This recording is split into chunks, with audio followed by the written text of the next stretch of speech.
Chimpanzee, তোমাকে আজ বড় বেশি বিমর্ষ দেখলুম চিড়িয়াখানায়।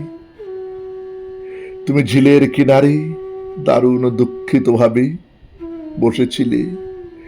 তুমি একবারও উঠলে না এসে লোহার দোলনায়। চাপা কলা, বাদাম, কাবলি ছোলা সবকিছু উপেক্ষিত ছড়ানো রইল। তুমি ফিরেও দেখলে না।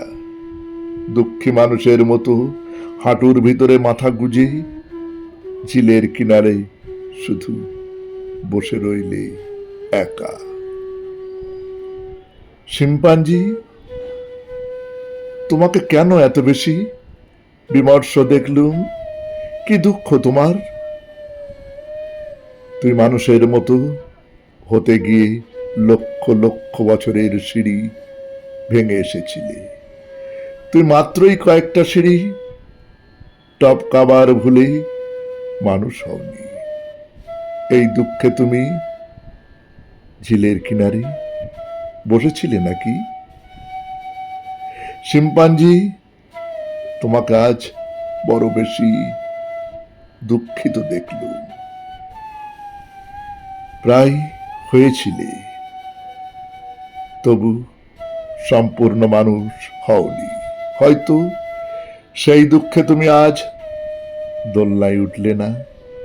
তুমি ছেলে বুড়ো দর্শক মজি অর্ধমানবের মতো নানাবিধ কায়দা দেখালে না। হয়তো দেখনি তুমি, কিংবা দেখেছিলে দর্শকেরা পুরোপুরি বাদুরে কায়দায় তোমাকে টিটকিরি দিয়ে বাঘের খাঁচার দিকে চলে গেল। নমস্কার। শুনলেন কবিতা অমানুষ, কলমে নীরেন্দ্রনাথ চক্রবর্তী, উচ্চারণে আমি সুরজিৎ দাস, বাঁশিতে ধ্রুব ভর।